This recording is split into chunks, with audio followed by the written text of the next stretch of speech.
नमस्कार दोस्तों, स्वागत है आपका हमारे YouTube channel AKG study centre में। जैसा कि दोस्तों हमने आपको पिछले वीडियो में कुछ प्रश्नों को हल करके दिखाया था, वैसे ही दोस्तों आज फिर हम आपके लिए लाए हैं कुछ प्रश्न जो आपके पिछले वर्ष एग्जाम में पूछे गए हैं। तो आइए देखते हैं आज वो कौन से प्रश्न हैं जिनको हम हल करेंगे। ये रहा आपका पहला प्रश्न। तो दोस्तों हमारा अगला प्रश्न है, बच्चों में प्रतिभाशालिता डैश के कारण हो सकती है। तो दोस्तों पहले हम प्रश्न को समझते हैं। प्रश्न में कह रहा है कि अगर कोई बच्चा प्रतिभाशाली है तो उसका होने का क्या कारण हो सकता है। तो दोस्तों पहले हम समझते हैं कि प्रतिभाशाली से क्या हमारा तात्पर्य है। प्रतिभाशाली से हमारा तात्पर्य ऐसे बच्चे से है जो कई गुणों से संपन्न है, या हम ये कह सकते हैं कि उसके अंदर कई प्रकार के आंतरिक गुणों को ही हम उसकी प्रतिभाशालिता कह सकते हैं, या उसके अंदर कई प्रकार की काबिलियत मौजूद है। इसको सरल शब्दों में समझने के लिए हम एक उदाहरण ले सकते हैं, जैसे कि एक अमीर माता पिता का बच्चा अमीर है तो ये उसमें कोई प्रतिभाशालिता नहीं है, लेकिन अगर एक गरीब का बच्चा अपनी काबिलियत के दम पे अमीर बनता है तो ये उसके अंदर प्रतिभाशालिता कहलाएगी। तो हम देखते हैं कि हमारे प्रश्न के अनुसार हमारे चारों ऑप्शन में से कौन सा ऑप्शन हमारा सटीक बैठता है। हमारा पहला ऑप्शन है, आनुवांशिकता और वातावरण के बीच एक अंतःक्रिया। आनुवांशिकता और वातावरण के बीच एक अंतःक्रिया से हमारा तात्पर्य यह है कि आनुवांशिकता क्या है। आनुवांशिकता जो है माता पिता से उनके बच्चों में कई उनके गुण जीनों द्वारा उनको प्राप्त होते हैं। इस प्रकार का क्वेश्चन हमने अपने पिछले वीडियो में भी पढ़ा था। और वातावरण तो हम लोग जानते हैं कि जैसा हमारा रहन सहन, हमारी दिनचर्या, हमारे आसपास का माहौल होता है, उसी प्रकार हमारे अंदर कई प्रकार के गुणों का समावेश होता है। इस प्रकार ये कह सकते हैं कि अगर कोई प्रतिभाशाली बच्चा है तो उसके अंदर आनुवांशिकता और वातावरण के बीच हुई एक अंतःक्रिया का भी एक समावेश होता है, उसका भी प्रभाव पड़ता है। तो प्रश्न के अनुसार हमारा ये आंसर काफ़ी सटीक बैठता है। अब देखते हैं कि इससे अच्छा आंसर हमारा कोई बाकी तीन ऑप्शन से है या नहीं है। अब हमारा दूसरा ऑप्शन है, एक संसाधन समृद्ध वातावरण। एक संसाधन समृद्ध वातावरण से हमारा तात्पर्य ये है कि एक ऐसा वातावरण जिसके अंदर बच्चे को सभी प्रकार के संसाधन उसके पास मौजूद हों, उसको किसी प्रकार की प्रॉब्लम ना हो, उसको अपने पढ़ाई के लिए, समझ के लिए, अपनी तैयारी के लिए उसके पास कई प्रकार के संसाधन मौजूद हों। अब हम देखते हैं हमारा तीसरा ऑप्शन क्या है। हमारा तीसरा ऑप्शन है, सफल माता पिता। तो सफल माता पिता से हमारा तात्पर्य यह है कि जैसे हमने पहले बताया था कि अगर कोई अमीर माँ बाप हैं, उनके बच्चे तो अमीर ही कहलाएंगे और उनके पास सब कुछ मौजूद रहेगा। तो उसी प्रकार कोई सफल माता पिता हैं तो उनके बच्चे भी सफल होंगे। हमारा चौथा ऑप्शन है, एक अनुशासित दिनचर्या। एक अनुशासित दिनचर्या से हमारा तात्पर्य ये है कि जैसे किसी बच्चे को हम एक फिक्स टाइम टेबल प्रदान कर दें कि आपको दिन में ये करना है, इस टाइम पढ़ाई करनी है, इस टाइम आपको लंच और डिनर और ये सब करना है। अनुशासन बना हुआ है, इससे कोई दिक्कत ना हो, तो उसका प्रतिभाशाली होना या उसके अंदर विकास होना काफ़ी मायने रखता है। तो ये ऑप्शन भी लगभग सही है। तो दोस्तों यहाँ पर हम देखते हैं कि हमारा कौन सा ऑप्शन है। अगर हम पहले ऑप्शन की बात करें तो बाकी तीन ऑप्शनों का समावेश उसके अंदर हो जाता है। जैसे पहले ऑप्शन में हमने आनुवांशिकता वातावरण की बात की, अंतःक्रिया दोनों का समावेश आता है, तो इसमें दूसरा ऑप्शन भी हमारा समावेश कर जाता है, क्योंकि दूसरे ऑप्शन में वातावरण की बात की जा रही है। तीसरा ऑप्शन की अगर बात करें, तीसरा ऑप्शन में सफल माता पिता, तो आनुवांशिकता की बात पहले ही की जा चुकी है। और चौथे ऑप्शन की बात करें तो एक अनुशासित दिनचर्या की बात की गई है। तो चौथा ऑप्शन भी हमारा पहले ऑप्शन में समावेश हो जाता है, क्योंकि एक वातावरण और की बात पहले की जा चुकी है। तो इसलिए यहाँ पे हम अगर आंसर की बात करें तो हमारे इस प्रश्न का जो आंसर होगा वो पहला ऑप्शन होगा, क्योंकि बाकी तीन ऑप्शन हमारे पहले ऑप्शन में ही समावेश कर जाते हैं। तो इस प्रश्न का आंसर है एक। अगला प्रश्न है, एकाधिक बुद्धिमानी का सिद्धांत कहता है कि, अब एकाधिक बुद्धिमानी क्या है, इसको इंग्लिश में कहते हैं मल्टीपल इंटेलिजेंस। जैसा कि शब्द से ही मालूम पड़ रहा है, एकाधिक का मतलब है एक से अधिक, बुद्धिमानी का मतलब बुद्धि। तो इसको अगर हम प्रश्न को ही समझे तो प्रश्न को ही अर्थ निकल रहा है कि एक से अधिक बुद्धि। अब इसको अगर हम थोड़ा सा और समझने की कोशिश करें तो हम आपको बताना चाहेंगे कि हावर्ड गार्डनर ने एक अपना सिद्धांत दिया है, मल्टीपल इंटेलिजेंस का सिद्धांत। हावर्ड गार्डनर ने अपनी वर्ष 1983 की पुस्तक frames of mind the theory of multiple intelligence में दिया था। उन्होंने सुझाव दिया था कि सभी लोगों के पास अलग अलग प्रकार का इंटेलिजेंस होता है, यानी सभी के पास अलग अलग प्रकार की बुद्धि होती है। मतलब इसका निष्कर्ष ये निकलता है कि बुद्धि जो होती है कई प्रकार की होती है। तो आप ही जानते होंगे कि आप तरह तरह लोगों को देखिए कि हर प्रकार का जितने भी लोग होते हैं सबके पास अपना अलग अलग प्रकार का माइंड होता है, सबकी सोच अलग होती है। तो हमारे इस प्रश्न से सीधे सीधे ये निकल के आता है कि बुद्धि जो है कई प्रकार की होती है। अब देखते हैं हमारा ये ऑप्शन कौन सा है। हमारा पहला ऑप्शन है बुद्धि तेजी से बढ़ाई जा सकती है। तो ये हमारा प्रश्न का पहला आंसर नहीं है, इसका मतलब पहला आंसर गलत। दूसरा ऑप्शन है हमारा बुद्धि कई प्रकार की हो सकती है। तो यही तो हमारा प्रश्न था। प्रश्न कह रहा था कि बुद्धि कई प्रकार की हो सकती है या फिर कई प्रकार की होती है। तो हमारा दूसरा ऑप्शन सही है। और हम तीसरा चौथा भी देख लेते हैं क्या कह रहा है। तीसरा कह रहा है पेपर पेंसिल परीक्षा सहायक नहीं है। ये तो हमारा किसी प्रकार से भी मैच नहीं कर रहा है। हमारा चौथा ऑप्शन है प्रभावी अध्यापन के द्वारा बुद्धि बढ़ाई जा सकती है। तो प्रश्न के अनुसार हमारा ऑप्शन ये भी मैच नहीं कर रहा है। हमारा जो दूसरा ऑप्शन है वो पहले ही सही हो चुका है। दूसरा ऑप्शन है बुद्धि कई प्रकार की हो सकती है। तो हमारे इस प्रश्न का ऑप्शन दूसरा एकदम सही है। तो दोस्तों हमारा अगला प्रश्न है एक उभयलिंगी व्यक्तित्व।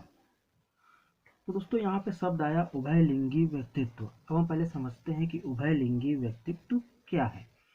उभयलिंगी व्यक्तित्व से हमारा तात्पर्य यह है कि हमारे जैसे कि हम सब जानते हैं कि हमारे समाज में दो प्रकार के व्यक्तित्व होते हैं, जैसे एक मेल एक फीमेल, यानी एक पुरुष और एक स्त्री। लेकिन आपने देखा होगा कि समाज में एक दो लोग आपको ऐसे भी मिलेंगे जिनके अंदर पुरुष और स्त्री दोनों के गुण पाए जाते हैं। इनमें कुछ गुण पुरुष के भी होंगे और कुछ गुण स्त्री के भी होंगे। ऐसे व्यक्तित्व को हम लोग उभयलिंगी व्यक्तित्व कहते हैं। तो हमारे प्रश्न के अनुसार ऐसा व्यक्ति जिसके अंदर पुरुष और स्त्री दोनों के गुण का समायोजन होता है या दोनों के गुण पाए जाते हैं, ऐसे व्यक्ति को हम उभयलिंगी व्यक्तित्व कहते हैं। देखते हैं हमारे ऑप्शन कौन कौन से हैं, कौन सा हमारा ऑप्शन सही है। हमारा पहला ऑप्शन है स्त्री लक्षणों वाले पुरुषों को संदर्भित करता है। ये ऑप्शन काफ़ी हद तक सही बैठ रहा है, लेकिन पूरी तरह से सही नहीं बैठ रहा है हमारे प्रश्न के अनुसार। देखते हैं हमारा दूसरा ऑप्शन क्या है। में आमतौर पर माने गए मर्दाना और स्त्री गुणों का समायोजन होता है। जैसा कि हमने आपको बताया कि उभयलिंगी व्यक्तित्व का अर्थ जिसमें पुरुष और स्त्री दोनों के गुणों का समायोजन हो।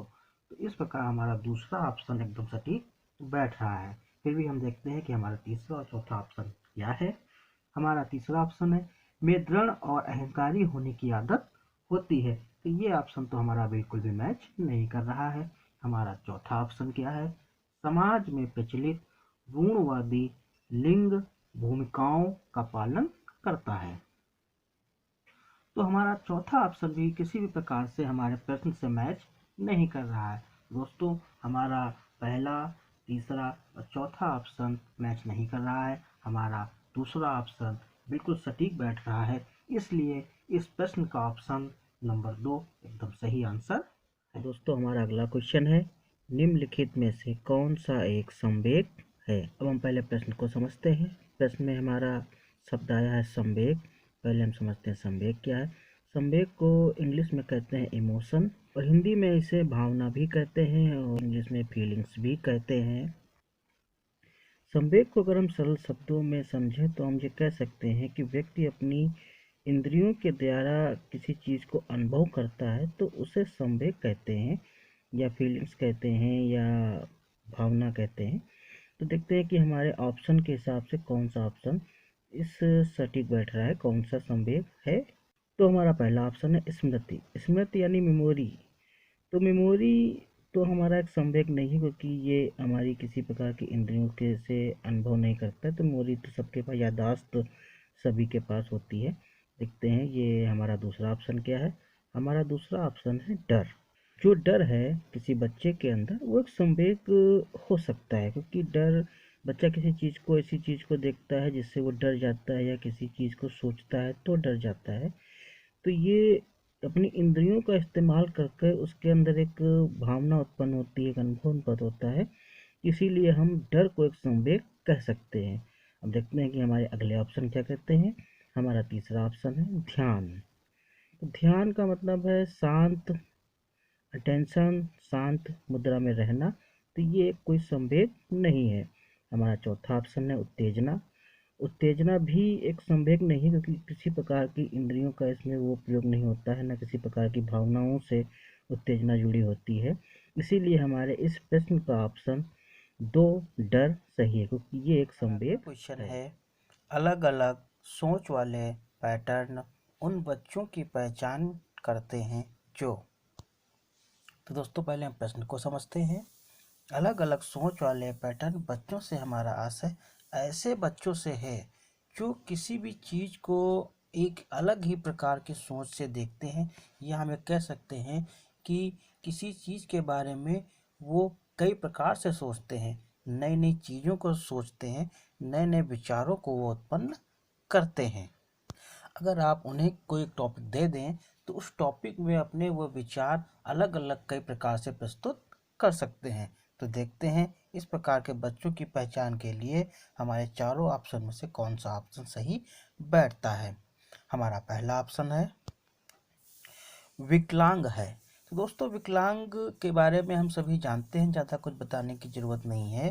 दोस्तों हमारे कुछ लोग बच्चे ऐसे होते हैं जो शारीरिक विकलांग होते हैं, जैसे उनके किसी हाथ में कमी है या पैरों में कमी है या उन्हें आँखों में कमी है या सुनने में कमी है, इस प्रकार के बच्चों को विकलांग कहा जाता है। तो ये हमारे प्रश्न के अनुसार शब्द सही नहीं बैठता है। अब हम देखते हैं हमारा दूसरा ऑप्शन क्या है।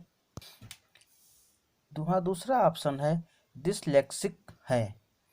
तो डिसलेक्सिक शब्द का अर्थ क्या है। डिसलेक्सिक शब्द का अर्थ ऐसे बच्चों से है जिन बच्चों को शब्दों को पढ़ने में और समझने में दिक्कत होती है। कुछ बच्चे ऐसे होते हैं जिनको अक्षरों में अंतर कर पाना मुश्किल होता है। उनमें एक ये प्रकार की बीमारी कही गई है जिसमें बच्चे शब्दों को समझ नहीं पाते हैं, उनमें अंतर नहीं कर पाते हैं।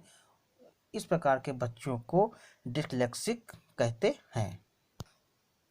तो हमारे प्रश्न के अनुसार ये शब्द भी हमारा सटीक नहीं बैठ रहा है। अब देखते हैं हमारा तीसरा ऑप्शन क्या है। तीसरा ऑप्शन है सृजनात्मक है। दोस्तों सृजनात्मक से हमारा आशय ये है कि नई नई चीज़ों का सृजन करना या नए विचारों का सृजन करना। जैसा कि हमने बताया कि बच्चे को आप कोई टॉपिक देंगे तो वो कई प्रकार के नए नए विचारों को उत्पन्न करेंगे। एक ही टॉपिक के लिए उसको कई प्रकार से सोचेंगे, उसको समस्या को अपना हल करेंगे। तो ये हमारा ऑप्शन सृजनात्मक है। ये अलग अलग सोच वाले पैटर्न बच्चों के लिए सटीक बैठता है। देखते हैं हमारा चौथा ऑप्शन क्या है। चौथा ऑप्शन है प्रत्यास्थी हैं। प्रत्यास्थी हैं से के शब्द से हमारा आशय ये है कि ऐसे बच्चे कि जिन बच्चों को आप जितना काम कहेंगे या उनसे ज़बरदस्ती जितना काम करवाएंगे वो उतना ही काम करेंगे, फिर वो अपनी मुद्रा में आ जाएंगे। अगर वो शांत बैठे, आपने उनसे कहा ये काम करिए तो उन्होंने वो काम किया, उसके बाद फिर वो आके बैठ गए। वो अपने हिसाब से या अपने दिमाग से ज़्यादा कुछ सोच कर काम नहीं करते हैं, इसीलिए हमारा चौथा ऑप्शन भी सही नहीं है। तो हमारा जो तीसरा ऑप्शन है सृजनात्मक, ये हमारे क्वेश्चन के अनुसार सटीक बैठता है, इसीलिए हमारे इस क्वेश्चन का आंसर नंबर 3 सृजनात्मक सही आंसर है। तो दोस्तों आशा करते हैं कि आपको हमारी वीडियो पसंद आई होगी और हम मिलते हैं आपको अगली वीडियो में कुछ और क्वेश्चनों के साथ। जय हिंद।